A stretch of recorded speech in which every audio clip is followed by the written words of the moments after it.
Саламатсыздарбы, урматтуу мекендештер. Атым Роза, KG недвижимость компаниясы. Бүгүн бизде өзгөчө сделка болмокчу. Сделка дегеним бул ипотека жолунда турак жай алуу боюнча Кыргызстан паспорту менен дагы улантып жатабыз.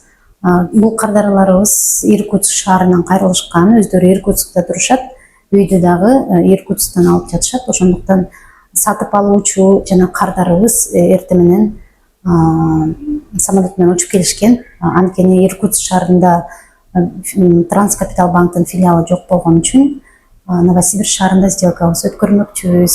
Эртең менен баарын тосуп алып, офисте азыр учурда Транскапитал банкка келдик.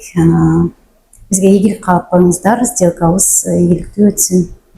Алдыда үйдү канчага алып жатат, канча комната, ставкасы кандай болуп жатат, азыркы учурда ипотека алыш үчүн эмне кылыш керек, ошолор жөнүндө бардык видеодо бардык моменттер менен бөлүшөбүз. Андыктан Самара Нарматова каналына катталып, комментарий жазып, лайк басканды унутпаңыздар.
Сделкабыз ийгиликтүү аяктап, бүгүн кардарыбыз өзүнө 3 комнаталуу Иркутск шаарынан батирге ээ болуп отурат.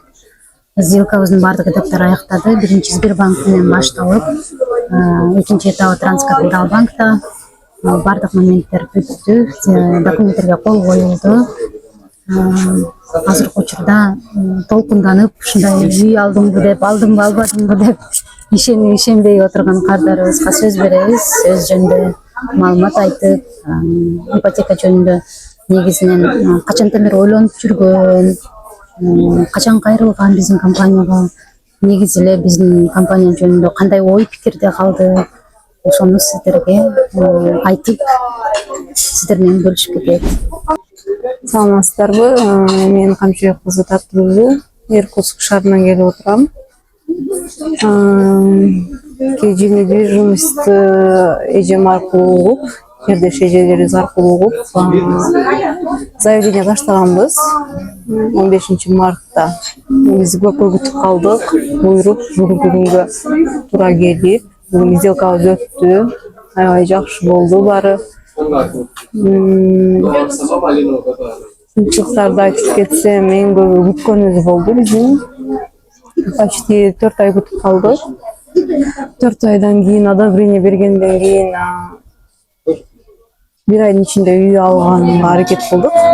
Самара эженин айтканы боюнча 1 айдын ичинде Кудай буйруп үйдү алдык. Буюрса бүгүн уже кол коюлду баарына.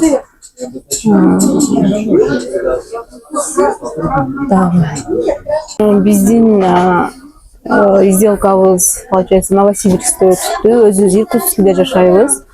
Кыйынчылыктар болгону көп хозяиндар ынаган жок. Новосибирскке келгени, үй көргөнүбүз, көп эле үй көрдүк. Почти 10 үй көрдүк.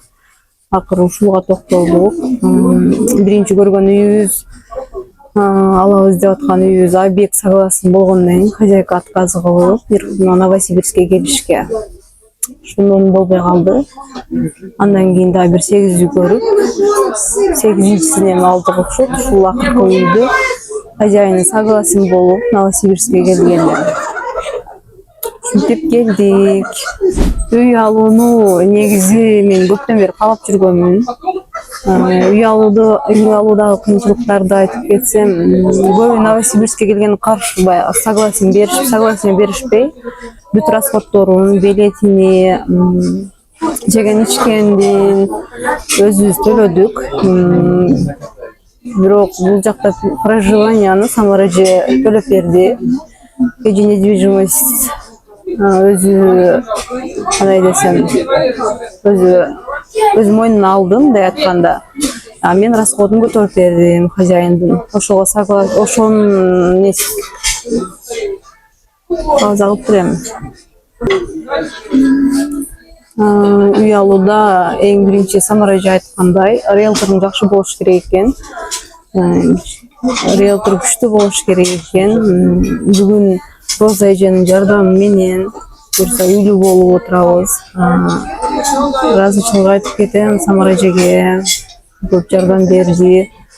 Ошолордун катарында аяшыма, жолдошумдун досу аяшымдын жардамы менен, жакшы адамдардын жардамы менен буюрса бүгүн үйлүү болуп отурабыз.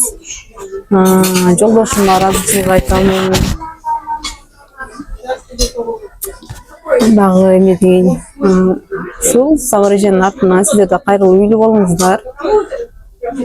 Чоң рахмат барыңыздарга.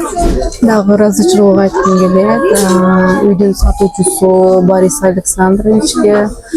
Ден соолугуна карабай, бутунун ооруганына карабай, бардыгына ыраазы болуп, Новосибирскке келип бергенине чоң рахмат.